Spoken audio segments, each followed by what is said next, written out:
کہ گورنمنٹ کی طرف سے یہ بہت بڑی ہٹ درمی تھی، چولپنا تھا، بے غیرتی تھی اور گھٹیا حرکت تھی کہ ایک دفعہ اجازت دینے کے بعد اس طرح سے لوگوں کے ساتھ سلوک کیا گیا۔ اب ہم بات کرتے ہیں دوسری طرف کہ پاکستان تحریک انصاف کی طرف سے کیا چولپنا اور کیا گھٹیا حرکت کی گئی۔ دیکھیں کسر کسی نے بھی نہیں چھوڑی۔ اگر گورنمنٹ کی بات کریں تو انہوں نے بھی حد کر دی ہے، اگر پاکستان تحریک انصاف کی بات کریں تو انہوں نے بھی حد کر دی ہے۔ دیکھیں ایک سیاسی جماعت کا کام ہوتا ہے پرامن طریقے سے احتجاج کرنا، پرامن طریقے سے جلسہ کرنا، اچھے الفاظ کا استعمال کرنا، اچھے طریقے سے تنقید کرنا۔ لیکن اگر آپ بدتمیزی کریں گے، آپ گالم گلوچ کریں گے، آپ شرانگیزی کریں گے، آپ لوگوں کو غلط کام کے لیے موٹیویٹ کریں گے تو پھر جلسہ نہیں ہوتا، یہ شرانگیزی ہوتی ہے۔ میں سمجھتا ہوں کہ پاکستان تحریک انصاف نے رات جو جلسہ کیا ہے انہوں نے ایک طرح سے جلسہ نہیں کیا، انہوں نے بدمعاشی کی ہے، انہوں نے گنڈا گردی کا مظاہرہ کیا ہے، انہوں نے بدتمیزی کی ہے، انہوں نے گالیوں کا استعمال کیا ہے، انہوں نے شرانگیزی پھیلانے کی کوشش کی ہے۔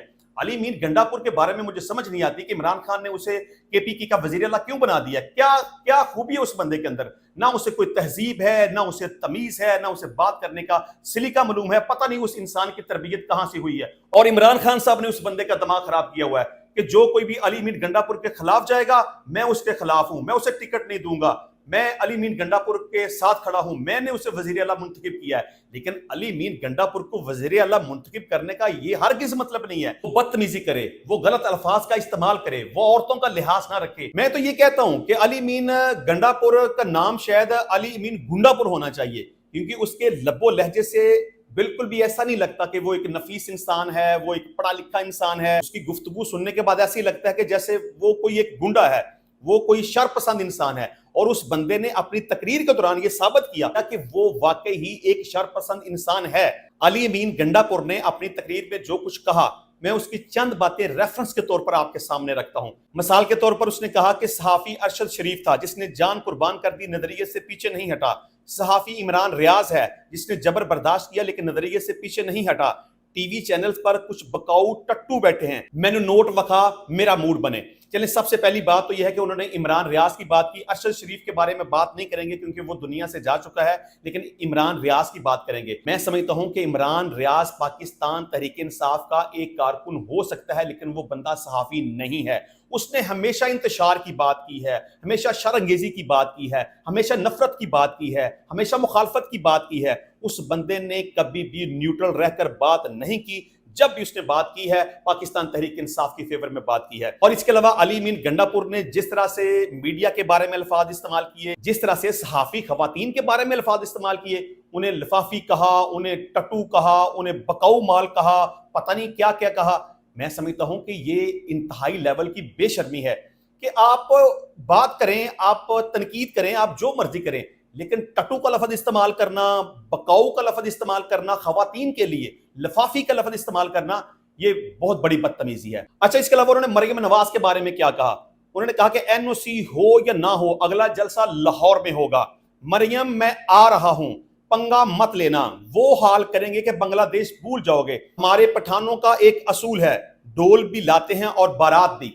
دیکھیں اس سے بڑی بری بات اور اس سے بڑی بدتمیزی اور کیا ہو سکتی ہے کہ آپ ایک خاتون کو مخاطب کرتے ہوئے اسے کہہ رہے ہیں کہ مریم میں آ رہا ہوں۔ ہمارے پٹھانوں کا ایک اصول ہے کہ ہم ڈول بھی لے کے آتے ہیں، بارات بھی لے کے آتے ہیں۔ دیکھیں اگر مریم یا پاکستان مسلم لیگ نون کا کوئی بھی بندہ آپ کی فیملی ممبر کے بارے میں بات کرے، آپ کے گھر کی کسی خاتون کے بارے میں بات کرے تو سوچیں پھر یہ بات آپ کو اچھی لگے گی؟ یہ رویہ انتہائی غلط ہے اور قابل مذمت ہے۔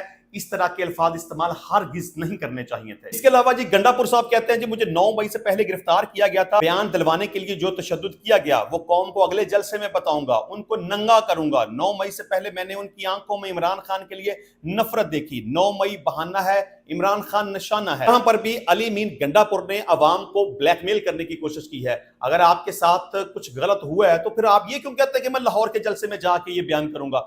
آپ کے پاس موقع تھا, آپ تقریر کر رہے تھے, بڑی بڑی باتیں کر رہے تھے, بدتمیزی کر رہے تھے, برے الفاظ کا استعمال کر رہے تھے, خواتین کی عزت اچھال رہے تھے.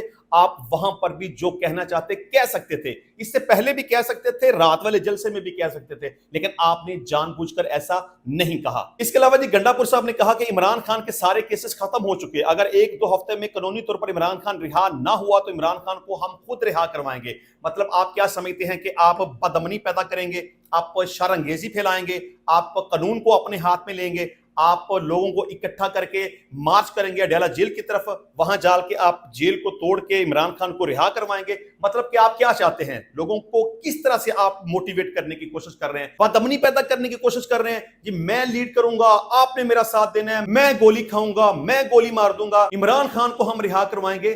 یہ آپ قوم کو کس طرف لے کے جا رہے ہیں؟ اس کے علاوہ گنڈا پور صاحب یہ کہتے ہیں کہ جنرل فیاض حمید ہمیں جہیز میں ملا تھا, وراثت میں ملا تھا, اسے ہم نے جنرل بنایا. تمہارا بابا تھا, تمہارا جنرل تھا, اپنا ادارہ ٹھیک کرو, اپنے جنرل ٹھیک کرو, اپنے آپ کو ٹھیک کرو, غلط کرے ہمارے کھاتے میں, صحیح کرے تمہارے کھاتے میں, اپنی اصلاح کرو. دیکھیں اگر آپ ریلیف لینا چاہتے ہیں تو پھر آپ کو امن کا رستہ اختیار کرنا پڑے گا, آپ کو راہ راست پہ آنا پڑے گا, آپ کو مفاہمت کا اور مصالحت کا رستہ اختیار کرنا پڑے گا. اگر اسی طرح سے آپ الفاظ کا استعمال کریں گے, یا آپ بدتمیزی کریں گے, یا خواتین کی عزت اچھالیں گے, یا فوج کو برا بھلا کہیں گے, تو پھر آپ کے رستے ہموار نہیں ہوں گے. آپ کی گفتگو سننے کے بعد ایسا ہی لگتا ہے کہ جیسے کہ 9 مئی کے جو واقعات ہوئے شاید وہ آپ نے کیے. آپ کی گفتگو سننے کے بعد ایسا ہی لگتا ہے کہ شاید آپ ایک اور 9 مئی کرنے جا رہے ہیں. تو بہرحال میں علی مین گنڈا پور صاحب نے اپنی تقریر کے دوران جس طرح کے الفاظ استعمال کیے, میں اس کی بھرپور طریقے سے مذمت کرتا ہوں. اب یہاں تیسرا کویسچن یہ آئے گا کہ کیا پاکستان تحریک انصاف کو 22 اگست کو لاہور میں جلسہ کرنے کی اجازت دی جائے گی, یا انہیں اجازت دی جانی چاہیے کہ نہیں دی جانی چاہیے؟ کیونکہ رانا ثناءاللہ صاحب کا بڑا کلیئر اس حوالے سے پیغام آ چکا ہوا ہے کہ علی امین گنڈا پور کو ہم KPK سے باہر نہیں نکلنے دیں گے, اسے ہم لاہور آنے نہیں دیں گے, اسے وہاں پہ ہم جلسہ نہیں کرنے دیں گے. تو اب آپ بتائیں کہ کیا پاکستان تحریک انصاف کو جس طرح سے انہوں نے رات جلسہ کیا, جس طرح سے انہوں نے تقاریر کی, جس طرح کے الفاظ استعمال کیے, کیا انہیں اب لاہور میں جلسہ کرنے کی اجازت ملے گی یا نہیں ملے گی؟ کیا وہ لاہور کے اندر اپنا جلسہ کر سکیں گے یا نہیں کر سکیں گے؟ انشاءاللہ ملتے ہیں نیکسٹ ٹائم نئی ویڈیو میں نئے ٹاپک کے ساتھ. تب تک کے لیے اجازت دیجیے. اللہ حافظ.